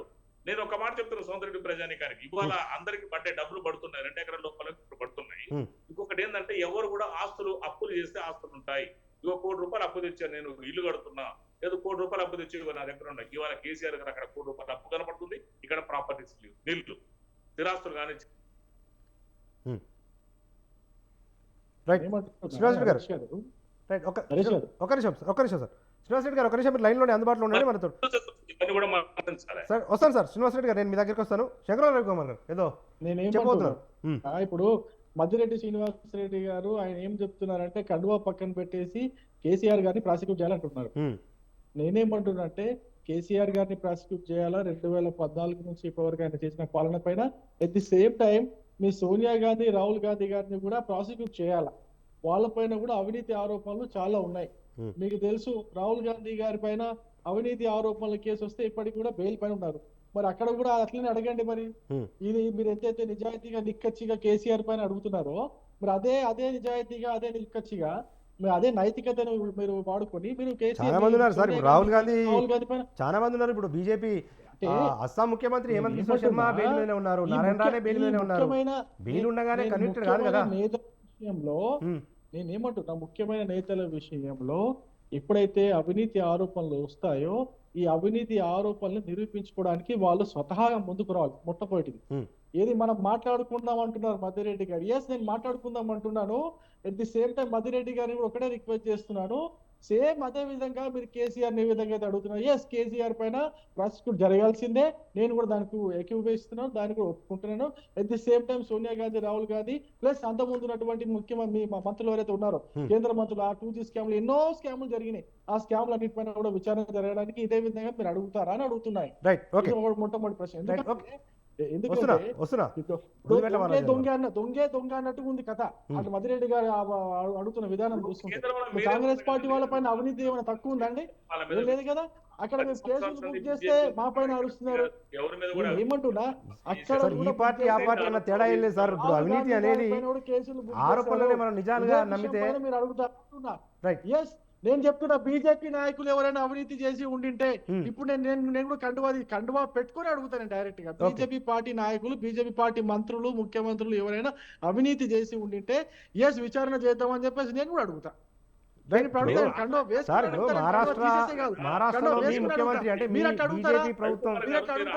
ముఖ్యమంత్రి షిండే గారి మీద కూడా ఈడీ విచారణ కొనసాగుతూనే ఉంది కదా. అస్సాం ముఖ్యమంత్రి హిమంత బిశ్వ శర్మ మీద కూడా ఈడీ కేసు, సిబిఐ కేసులు కొనసాగుతూనే ఉన్నాయి కదా. అంత మాత్రాన వాళ్ళు కొనసాగుతూనే ఉండదు. నేను కేసు నేనేమంటున్నా ప్రాసిక్యూషన్ జరగాలి అంటున్నా, నేను కాదనట్లేదే. రైట్, నేను చేయాలంటున్నా. అసలు ముఖ్యమంత్రి కావచ్చు, మధ్యప్రదేశ్ ముఖ్యమంత్రి కావచ్చు, ఎవరైనా కేంద్ర మంత్రులు ఎవరైనా కావచ్చు, అవినీతి చేసి ఉండింటే, అక్రమాలు చేసి ఉండింటే, ప్రజల డబ్బును అక్రమంగా దోచుకొని ఉంటే ఖచ్చితంగా ప్రాసిక్యూట్ చేయాలి. ఇది నేను అడుగుతా ఉన్నా. అదే విషయాన్ని కాంగ్రెస్ పార్టీ ప్రతినిధి సోనియా గాంధీ విషయంలో ఈ విధంగా మాట్లాడగలుగుతారా అంటున్నా. సోనియా గాంధీ, రాహుల్ గాంధీ విషయంలో అడగండి. స్వతంత్ర ప్రేక్షకుల ముందు మీరు ఈ పాయింట్ అడగండి అంటున్నా. అడగలరా?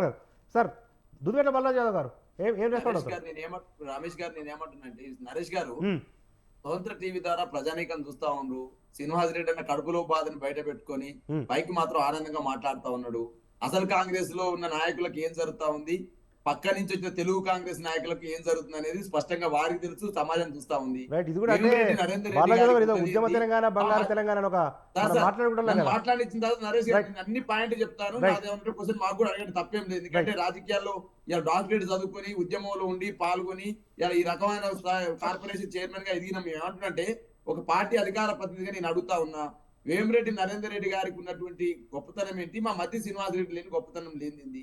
అదేవిధంగా మానవ వెంకటేశ్వరరావు గారు ప్రణాళిక సంఘం చైర్మన్ అవుతాడు. ఎవరైతున్నారని మీ కాంగ్రెస్ లో తెలుగుదేశం నుంచి వచ్చినటువంటి నాయకులు మమ్మల్ని విమర్శించారు కదా మీరు.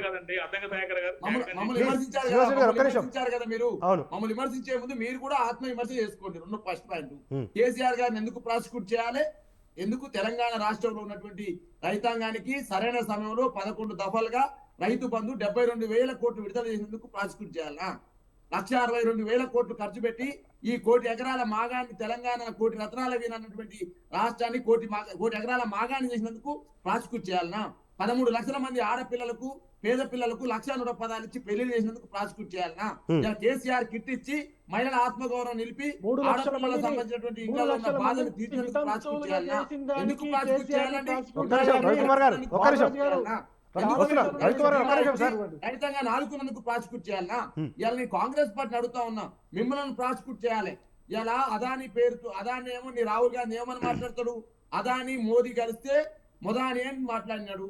మీ రాహుల్ గాంధీ నిన్న మణిపూర్ లో యాత్ర చేస్తూ ఒక విలేకరు అడిగాడు, నేషనల్ విలేకరులు అడిగాడు, ఏమని అడిగాడు, అయ్యా ముఖ్యమంత్రులందరూ కూడా భారతీయ జనతా పార్టీ నాయకులు ముఖ్యమంత్రులందరూ కూడా అదానితో దోస్తనం చేస్తున్నారని చెప్పినావు, మరి నీ కాంగ్రెస్ పార్టీ ముఖ్యమంత్రి తెలంగాణలో మరి ఇలా దోస్తనం చేస్తా ఉంటూ ఏమంటావని అడిగిండు. అయితే రాహుల్ గాంధీ ఏం సమాధానం చెప్పిండు, చెప్పకుండా వెళ్ళిపోయాడు.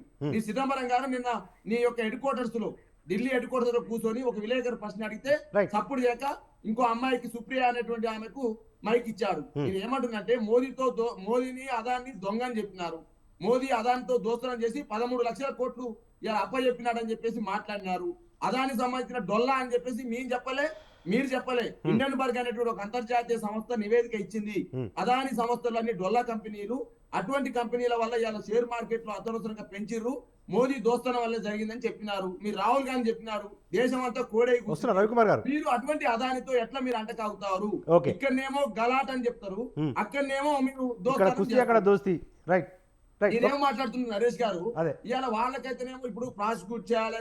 కేసీఆర్ ఫ్యామిలీ ఏం చేసిందండి? తెలంగాణ రాష్ట్రాన్ని తీసుకురావడం కేసీఆర్ గారు చేసిన తప్ప, తెలంగాణ రాష్ట్రానికి భారతదేశంలో గుర్తింపు తీసుకురావడం తప్ప, తలసరి ఆదాయాన్ని పెంచడం తప్ప, జిఎస్డిపి పెంచడం తప్ప, విద్యుత్ సామర్థ్యాన్ని పెంచడం తప్ప, ఇలా శిశు మరణాల రేటు తగ్గించడం తప్ప, ఇలా ప్రసవ ఏందండి మీరు ఏం మాట్లాడుతున్నారండి? నాకు అర్థం కాదు. మీరు మాట్లాడే మాట కాంగ్రెస్ పార్టీ కేసీఆర్ ఏం చేసి తప్పు? తెలంగాణ జాతి పితను బట్టి, తెలంగాణ రాష్ట్రాన్ని సాధించిన నాయకుని బట్టి, తెలంగాణ రాష్ట్రం కోసం ప్రాణాలను లెక్క చేయకుండా నాయకుని పట్టుకొని వాళ్ళ కుటుంబాన్ని పట్టుకొని ఏం పడుతుంది మాట్లాడడం. ఉత్తమ్ కుమార్ రెడ్డి వెళ్తారంట ఒకసారి సార్.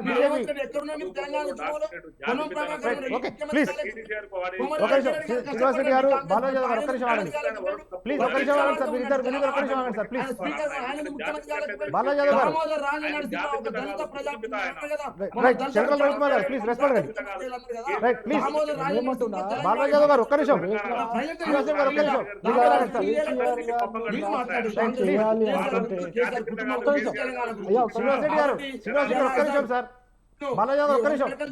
ఒక్క నిమిషం. కాంగ్రెస్ పార్టీ తెలంగాణ గురించి మాట్లాడుతూ నవ్వుకుంటారు. ఒక్క నిమిషం సార్. బాలాజీ గారు నేను వస్తాను తిరిగి మీ దగ్గరికి. శ్రీనివాస్ రెడ్డి గారు ఒక్క నిమిషం సార్. బీజేపీ నాయకులు సార్ ప్లీజ్ 1 మినిట్, ఒక నిమిషం. శంకర్ రవికుమార్ గారు ఒక నిమిషం ఇద్దాం, మళ్ళీ వద్దాం. శంకర్ రవికుమార్ గారు. అయితే నరేష్ గారు, సరే సబ్జెక్ట్ టాపిక్ అనేది డైవర్ట్ అవుతుందన్న విషయం మనకు అర్థమవుతుంది. బట్ ఒక చిన్న రీబట్ ఇచ్చేసి నేను వదిలేస్తాను దానిపైన. కేసీఆర్ గారిని ప్రాసిక్యూట్ చేయాలంటే కేసీఆర్ గారు ఉద్యమంలో ఈ ఆంధ్ర వాళ్ళని అందరినీ పంపించేస్తా అని చెప్పేసి, ఇప్పుడున్న వాళ్ళ ఆస్తులందరూ తెలంగాణ ప్రజానికి పంపిణీ చేస్తా అని చెప్పేసి, రామోజీ ఫిలిం సిటీ భూములన్నీ కూడా తెలంగాణ ప్రజలకు ఇస్తానని చెప్పేసి పెద్ద పెద్ద మాటలు చెప్పేసి ఎవరితో కాంప్రమైజ్ అయ్యారు, కాంప్రమైజ్ అయ్యారు. దానికోసం 30,000 కోట్ల మాట్లాడేటప్పుడు నేను మాట్లాడాను. 30,000 కోట్ల ప్రాణహిత సేవల ప్రాజెక్ట్, 30,000 కోట్ల ప్రాణహిత సేవల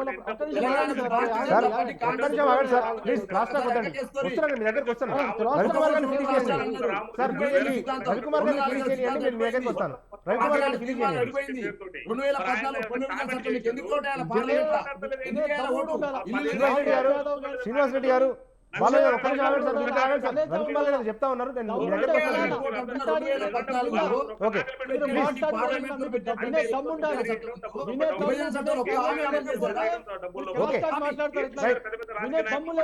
ఓకే ఓకే ఓకే ఒక్క నిమిషం వినండి సార్. వినండి సార్, నా మాట వినండి సార్. ఒక్క నిమిషం, మనకు టైం ఉంది, మనం డిస్కస్ చేద్దాము.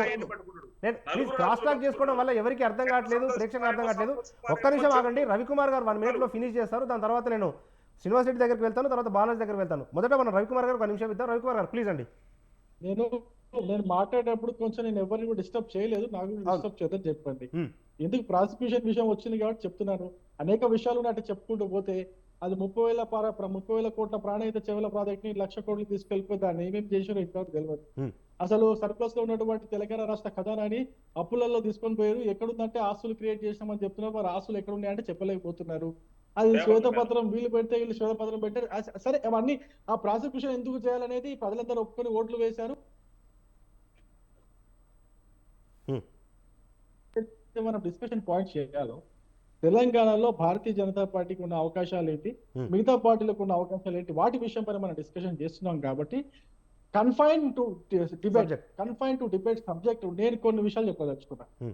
ఈ దేశంలో 2014 కంటే ముందు కేవలం 27,000 కిలోమీటర్ల హైవేలు ఉండినాయి. ఇప్పుడు 70,000 కిలోమీటర్ల హైవేలు వేసుకున్నాం. కేవలం గత 10 సంవత్సరాల్లో 50,000 కిలోమీటర్ల హైవేలు మనం నిర్మించుకున్నాం. మొట్టమొదటి పాయింట్. ఈ దేశం మొత్తం మీద నగరాల్లో అసలు మెట్రో లేకుండా దాదాపు 500 కిలోమీటర్ల మెట్రో వేసుకున్నాం. రెండో పాయింట్, దాదాపు 34,000 కిలోమీటర్ల రైల్వే ట్రాక్స్ మనం నిర్మాణం చేసుకుని దాదాపు 29,000 కిలోమీటర్ల కొత్త లైన్లకి మనం ఎలక్ట్రిఫికేషన్ చేసుకున్నాం. రైల్వే వరకు లాస్ లో ఉన్న దాన్ని లాభాల్లో తీసుకొచ్చేసాం. ప్రజా సంక్షేమ విషయానికి వస్తే దాదాపు 11 కోట్ల మందికి మనము గ్యాస్ సిలిండర్లు ఇచ్చాం. 14 కోట్ల మందికి మనము టాయిలెట్లు కట్టించాం. దాదాపు 25 కోట్ల మంది పేదలని పేదరికం నుంచి బయటికి తీసుకొచ్చాం. 25 కోట్ల మంది పేదలని పేదరికం నుంచి బయటికి తీసుకొచ్చాం. నోట్ దిస్ పాయింట్ ఇవ్వడానికి. ఇంతేకాదు దేశంలో ఉన్నటువంటి 51 కోట్ల మందికి దాదాపు 51 కోట్ల మందికి బ్యాంకు ఖాతాలు ఓపెన్ చేసి వాళ్ళకి వాళ్ళ యొక్క లబ్ధిదారులందరికీ కూడా డైరెక్ట్ బెనిఫిట్ ట్రాన్స్ఫర్ కింద మనం సంక్షేమ పథకాలకు సంబంధించినటువంటి అమౌంట్ డైరెక్ట్ గా మనం ట్రాన్స్ఫర్ చేస్తున్నాం. 41 కోట్ల మందికి ముద్ర లోన్లు ఇచ్చి వాళ్ళు వ్యాపారంలో స్థిరపడే విధంగా వాళ్ళ కాళ్ళ పైన వాళ్ళు వ్యాపారాలు చేసుకొని వాళ్ళ కుటుంబాలను పోషించుకునే విధంగా చేశాము. కేవలం ఉద్యోగాల విషయం కూడా ఇప్పుడు నాకు తెలిసి పాయింట్అవుట్ చేసినట్టున్నారు. కేవలం 2023లోనే దాదాపు 80 లక్షల ఉద్యోగాలు ఈ సంవత్సరం 80 లక్షల ఉద్యోగాలు క్రియేట్ చేయగలిగాం. 80 లక్షల ఉద్యోగాలు క్రియేట్ చేశాం. నేను చెప్పిన ప్రతి ఒక్క పాయింట్ కి నా దగ్గర ప్రూఫ్ ఉంది, మీకు పంపిస్తాను. కావాలంటే దాన్ని చెక్ చేసుకో. ఇదే 2014 ముందు ఎందుకు జరగలేదు? ఇదే 2014 ముందు ఇదే కాంగ్రెస్ పార్టీ ఉన్నటువంటి ఈ యొక్క నాయకులందరూ కూడా కేవలం అవినీతి పైన ఫోకస్ చేశారు, ప్రజల డబ్బులు దోచుకునే దానిపైన ఫోకస్ చేశారు. కానీ భారతదేశంలో ఉన్నటువంటి ఈ యొక్క పేదలందరినీ కూడా పేదరికాల నుంచి బయటికి తీసుకురావాలనే ఆలోచన ఎప్పుడు చేయలేదు. ఇందిరాగాంధీ గారు ఇచ్చారు ఏం నినాదం ఇచ్చారు? గరీబీ హటావో అని చెప్పేసి ఇందిరాగాంధీ గారు నినాదం ఇస్తే వీళ్ళు గరీబీ హటావో కాదు, గరీబ్ వాళ్ళని ఇంకా పేదవాళ్ళని పెంచుతూనే పోయారు. కానీ మళ్ళీ అదే నినాదం తీసుకుంటూ ఓటాడుతూనే ఉన్నారు. కానీ ఎక్కడ గరీబీ హటావో అనే దాన్ని నిజం చేయలేకపోయారు. మోడీ గారు చేయగలిగారు. కాబట్టి ఈ తెలంగాణ రాష్ట్రంలో కూడా మాకు అవకాశాలు ఉన్నాయి. ప్రజలందరూ కూడా మాకే ఓట్లు వేస్తారు. మాకు 17కి 16 సీట్లు ఖచ్చితంగా ఇస్తారని చెప్పేసి ప్లీజ్ సార్ మధు శ్రీనివాసరెడ్డి గారు, మొత్తం అంటే 2014 ముందు జరిగిన అభివృద్ధి కంటే గత 10 సంవత్సరాల్లో దేశవ్యాప్తంగా అన్ని రంగాల్లో మౌలిక వసతులు మొదలుకొని రైల్వే ట్రాక్ల వరకు అభివృద్ధి జరిగింది బీజేపీ హయాంలో. కాబట్టి ఖచ్చితంగా దేశవ్యాప్తంగా జరిగిన అభివృద్ధిని చూసి తెలంగాణ ప్రజలు కూడా బీజేపీకి ఓటేస్తారన్నట్టుగా బీజేపీ నాయకులు చెప్తా ఉన్నారు. ఏంది మరి ఎట్లా ఉండబోతా ఉన్నాయి? నేను ఒకటే నరేష్ గారు సొంతటి ప్రజానికానికి చాలా స్పష్టంగా చెప్తాను. దూదిమెట్ల బాలరాజ్ యాదవ్ గారు టిఆర్ఎస్ పార్టీ రాష్ట్ర అధికార ప్రతినిధి. ఆయన ఒక డాక్టరేట్ ఇవాళ ఒక కేసీఆర్ ని జాతిపిత అంటే నాకు బాధ అనిపిస్తుంది. నేను సొంతటి ప్రజానికాన్ని చెప్తున్నా. ఇవాళ ఒక జాతిపిత అనే వరడు చాలా విలువైన వరడు. అది ఇలా ఒక మహాత్మా గాంధీ, ఒక అంబేద్కర్ లాంటి వాళ్ళకి ఉపయోగించేది. అలా ఒక కేసీఆర్ గారు లాంటి వాళ్ళు కూడా ఒక చిల్లర రాజకీయాలు చేసే కేసీఆర్ లాంటి వాడికి జాతి పితాన్ని వాళ్ళు ఉపయోగిస్తారంటే నాకు చాలా మాట్లాడలేదు. మీరు మాట్లాడినప్పుడు నేను మాట్లాడలేదు. దయచేసి వినాలి, ఎందుకంటే మీరు చెప్పినప్పుడు నేను కేసీఆర్ జాతి పిత కాదు బూతు పిత అంటున్నా నేను. ఎందుకంటే మా రాజశేఖర రెడ్డి గారు అంత గౌరవం ఉంటే రాజశేఖర రెడ్డి గారిని రోడ్డుకి ఏదో సరి మాట్లాడి ఏంటంటే బై మా తెలంగాణలో ఇట్లే మాట్లాడదాం బై, మా వర్డ్స్ ఇట్లే ఉంటాయి బై, ఇట్లే మాట్లాడతాం. తెలంగాణ ఒక రాజకీయాల్లో బూతులు తిట్టడం నేర్పితే భారతదేశంలో దాని మీద పేటెంట్ రైట్ ఉంది అంటే కేసీఆర్ గారికి ఉంది. ఎవరినైనా అది ఇది అంటే నేను చెప్పడానికి కూడా నాకు ఇష్టం అనిపెట్టలే. అందరూ తెలుసు కేసీఆర్ లేస్తే బూతులు తిట్టిండు. ఇవాళ ముఖ్యమంత్రి అయిన 10 సంవత్సరాలు ఆయన పనిచేసిండు. అంటే ఆయన తిట్టడంలో శుద్ధాస్తుడు. కాబట్టి జాతి మీద కాకుండా భూతి పితాన్ని పెడితే బాగుంటుందని నేను అనుకుంటున్నాను. ఎందుకంటే అదొకటి. ఇప్పుడు మనం అది ఎట్టి పరిస్థితి కూడా ఆ వరడు వెనక్కి తీసుకున్నాను. ఎందుకంటే మనము బిరుదులు ఇవ్వడానికి కాదు, ఇక్కడ మనం బిరుదులు ఇచ్చే స్థాయి కాదు. మనకు మనమే మన పార్టీలో మనం పొగిడడానికి కూడా ఒక లిమిట్ ఉండాలి. ఎందుకంటే చాలా పెద్ద వరడు అది. అంటే జాతి పిత అంటే nation, father of the nation. మన జాతి కాదు, ఇది తెలంగాణ ఒక రాష్ట్రం. ఆంధ్రప్రదేశ్ తెలుగు రాష్ట్రాల్లో మన తెలంగాణ ఒక ప్రాంతీయ వస్తా నరేష్ గారు. బీఆర్ఎస్ అనేది ఉప ప్రాంతీయ పార్టీ, ప్రాంతీయ పార్టీ కూడా కాదు. తెలుగు రాష్ట్రాల నుంచి తెలంగాణ రాష్ట్రానికి వచ్చిన ఉప ప్రాంతీయ పార్టీ. ఇలా బీఆర్ఎస్ నుంచి రేపు మళ్ళీ టీఆర్ఎస్ కావచ్చు, టీఆర్ఎస్ నుంచి రేపు బీఆర్ఎస్ కూడా కావచ్చు, నాకు తెలిసింది డెఫినెట్ గా. ఇంకోటి ఏంటంటే శంకరరావు రవికుమార్ గారు కూడా బీఆర్ఎస్ అధికార బీజేపీ అధికార గారు మాట చెప్పారు. ఇలా నేషనల్ వేశారు, ఇవన్నీ వేశారని చెప్తున్నారు. ఇంకొకటి ఏంటంటే ఇలా సెంట్రల్ గవర్నమెంట్ కూడా నేషనల్ ఎలా ఇస్తుందంటే PPP అంటే TPP అంటే పబ్లిక్ ప్రైవేట్ పార్ట్నర్షిప్ తీసుకుంది. ఇవాళ మనం నేషనల్ హైవేల మీద పోతుంటే గుయ్యమైనటువంటి వాళ్ళు బిల్లులు పాడుతున్నారు. మీరు దయచేసి అందరూ కూడా గమనించండి. అంటే మనం కాళేశ్వరం పోవాలంటే ఏమైనా ఎట్లుందంటే ఈ నుంచి ఇడికి మా ఖమ్మం పోతుంటే, హైదరాబాద్ ఖమ్మం నుంచి పోతుంటే 3 టోల్ గేట్లు ఉంటాయి అనమాట. అవి టోల్ గేట్లు అయిపోయి టోల్ తీసే గేట్లు అయిపోయినాయి ఇవాళ భయపడే కాడికి వచ్చింది. యాక్చువల్ గా ఇవాళ మన ప్రతి పౌరుడు కూడా ఆల్రెడీ మన రోడ్లు ఆ రోడ్లను నేషనల్ లెవెల్ ప్రైవేట్ వాళ్ళు గొప్ప చెప్తే మీరు ఒకసారి దయచేసి గమనించారు ప్రేక్షకులు కూడా. యాక్చువల్ గా చట్ట ప్రకారం ఒక లాయర్ గా చెప్పాలంటే అవి ఏదైతే ఉన్నాయో ఆ నేషనల్ హైవే రోడ్లకి ఖచ్చితంగా సమాంతరంగా పక్కన కూడా అప్రోచ్మెంట్ సర్వీస్ రోడ్ అనేది ఉండాలి. అది ఏ నిబంధనలు కూడా పాటించకుండా కంప్లీట్ గా మనం నేషనల్ హైవే మీద పోవాలంట. అసలు నేను నేషనల్ హైవే మీద నేను ఆ కొన్న రోడ్డు నాకు ఇరదు, నేను నేషనల్ హైవే మీద పోనే, నాకు ఆ రోడ్డే వద్దు, నేను పక్కన పోతా అంటే ఇలా మనం పోయే పరిస్థితి అంటే తప్పని పరిస్థితి మనం నేషనల్ హైవే మీద పోవాలి. పోనీ ఏమన్నా రీజనబుల్ గా ఉన్నాయంటే రీజనబుల్ లేవు రేట్లు. చూస్తుండగానే పెంచుతున్నారు, ఎందుకు పెంచుతున్నారో అర్థం కాదు. మరి మా ఖమ్మం నుంచి అంటే ఖమ్మం నుంచి సూర్యాపేట పోయే దారిలో నాయకనగుండం దగ్గర ఒకటి ఉంది టోల్ గేటు. 90 రూపాయలు, 100 రూపాయలు, 105 రూపాయలు, 110 చూస్తుండగానే సంవత్సరాలు 90 నుంచి 110 వచ్చేసి ఎందుకు వచ్చింది అర్థం కావట్లేదు. ఏంటి ఇవ్వాలి గవర్నమెంట్ ఎలా చేయాలా? సెంట్రల్ గవర్నమెంట్ మరి కనీసం రోడ్లు వేసే పరిస్థితి లేదా? వాడు రోడ్డు వేసి జీవితకాలం వసూలు చేసుకుంటాడు, వాడు టోల్ తీస్తున్నాడు. టోల్ గేట్ అని మళ్ళీ చెప్తున్నాడు. టోల్ తీసే కట్టకు వచ్చింది పరిస్థితి ఇవాళ. అంటే బండ్లు వేసుకుని ఎవరన్నా ఫ్యామిలీ కోసం కార్లు చిన్న ఒక ఫ్యామిలీ టైప్ కార్లు తీసుకుంటే పోవాలన్నా కూడా భయపడే పరిస్థితి. అంటే ఏం చేసినా కూడా ఉపయోగం లేదు. యాక్చువల్ గా ఏంటంటే సెంట్రల్ గవర్నమెంట్ కూడా రోడ్లు ఆ పద్ధతిని కూడా తగ్గించాలి. అదే విధంగా మనం హైదరాబాద్ దగ్గర పోయినప్పుడు అక్కడ ఆడిపోయినాక టోల్ గేట్ అంటాం, రోడ్డే లేదు అక్కడ. మనకు సమయం మించిపోతా ఉంది సార్. నరేష్ గారు ఇప్పుడు టోల్ గేట్ల గురించి చెప్పాలి ప్రజానికి. అర్థమైంది సార్. ఇప్పుడు తెలుసు ప్రతి ఒక్కరు రోడ్ల మీద ప్రయాణం చేసే వాళ్ళే కదా, వాళ్ళు కూడా ఆ భారం ఏమనుకుంటున్నారంటే ఇప్పుడు ఎట్లుందంటే రవికుమార్ గారు ఏం చెప్తున్నారంటే నేషనల్ లెవెల్ వేసి మేము వేసిన అంటే మీరు వేసారా, ప్రైవేట్ వాళ్ళు వేసారా, ఎక్కువ డబ్బులు వసూలు చేస్తున్నారు. మీరు వేసింది ఉంది అక్కడ ఇచ్చారు, అక్కడే పోయింది మొత్తం. గవర్నమెంట్ వేయొచ్చు కదా. వస్తాను సార్, ఒక నిమిషం ప్లీజ్. రైట్ బాలాజీ యాదవ్ గారు ప్లీజ్ సార్ కంక్లూడ్ చేయండి సార్. ఓకే నరేష్ గారు, నేను ఏమంటున్నంటే భారతీయ జనతా పార్టీకి ఓటేయాలి. ఎందుకు ఓటేయాలి? ఎల్ఐసిని అమ్మినందుకు, బిఎస్ఎన్ఎల్ అమ్మినందుకు, ప్రైవేట్ పరం చేసినందుకు భారతీయ జనతా పార్టీకి ఓటేయాలి. అదేవిధంగా 2 కోట్ల ఉద్యోగాలు ఇస్తామని చెప్పేసి ప్రజల్ని మోసం చేసినందుకు భారతీయ జనతా పార్టీకి ఓటేయాలి. అదేవిధంగా ఏదైతే ప్రతి అకౌంట్లలో నల్లధనాన్ని తీసుకొచ్చి 15 లక్షలు వేస్తామని చెప్పినందుకు మోసం చేసినందుకు ఓటేయాలి.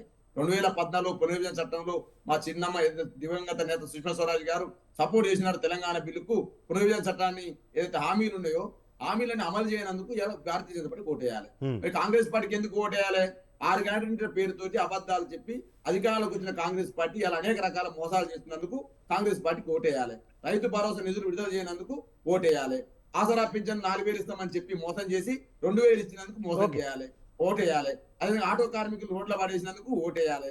అదే విధంగా నిరుద్యోగ వృత్తి ఇస్తామని చెప్పేసి హైదరాబాద్ డిక్లరేషన్ ఏం చెప్పారు? ప్రియాంక గాంధీ గారి నాయకత్వంలో నిరుద్యోగ వృత్తి 4000 చెప్పలేని చెప్పేసి అసెంబ్లీలో చెప్పినందుకు నిరుద్యోగ వృత్తి పేరుతో నిరుద్యోగులు మోసం చేయనందుకు ఇలా ఓటేయాలి. అదేవిధంగా 500 రూపాయల గ్యాస్ సిలిండర్ ఎలక్షన్ అయిపోగానే ఇస్తామన్నారు, ఇంతవరకు ఇయ్యలేదు. అందుకనే ఓటేయాలి. వీళ్ళకు రుణమాఫీ చేయనందుకు ఓటేయాలి. కాబట్టి నేను ఏమంటున్నంటే నరేష్ గారు, ఇవాళ ఏదో చిలక పలుకులు పలుకుతూ ఏదో కేసీఆర్ మీద వరలడం కాదు. కేసీఆర్ గారి ఫ్యామిలీ మీద, కేసీఆర్ గారి నాయకత్వం మీద, కేసీఆర్ గారి ప్రభం తగ్గించడం కోసం ఏదో మేమేదో గొప్పలు చేసినాం కాంగ్రెస్ పార్టీ, మా నాయకులందరూ మీతులు దాయరు, నేను చెప్తా ఉన్నా. ఒక ఇటునండి ఆరోగ్యశ్రీ పేరుతోటి మీరు 5 లక్షలు ఇచ్చిన మేము 10 లక్షలు ఇచ్చినాం కదా. మీరు 200 పింఛన్ ఇస్తే మీ నాయకుడు మేము ఎంత ఇచ్చినాం? 2016 ఇచ్చినాం. మరి 200 రూపాయల పింఛన్ దగ్గర 2 సార్లు ఎన్నుకోరు కదా మీ నాయకుడిని. మరి కేసీఆర్ లాంటి నాయకుని ఎంత పోగొడాలి అంటున్నా. తెలంగాణ రాష్ట్రం అనేది లేకపోతే మీ ముఖ్యమంత్రి రేవంత్ రెడ్డి అయిపోడు అయ్యాలా? కేసీఆర్ లాంటి మహానాయకుని పట్టుకొని మాట్లాడితే తెలంగాణ ఉద్యమకారులు, బీఆర్ఎస్ పార్టీ కార్యకర్తలు, కేసీఆర్ ఎవరైనా కాంగ్రెస్ పార్టీ ఏం చేసింది? కాంగ్రెస్ ప్లీజ్ మన చరిత్రకు వద్దు. ఇది వాళ్ళ బిగ్ టాక్. మన బిగ్ టాక్లో పార్టిసిపేట్ చేసిన ప్రముఖ రాజకీయ విశ్లేషకులు పెంటపాటి పుల్లారావు గారికి, బీఆర్ఎస్ అధికార ప్రతినిధి డాక్టర్ దూదిమెట్ల బాలాజీ యాదవ్ గారికి, కాంగ్రెస్ అధికార ప్రతినిధి డాక్టర్ మద్ది శ్రీనివాస్ రెడ్డి గారికి, వారితో పాటు బీజేపీ ఓబీసీ అధికార ప్రతినిధి శంకరౌళ్ళ రవికుమార్ గారికి అందరికీ కూడా ధన్యవాదాలు. ఇది వాళ్ళ బిగ్ టాక్. చూస్తూనే ఉండండి స్వతంత్ర.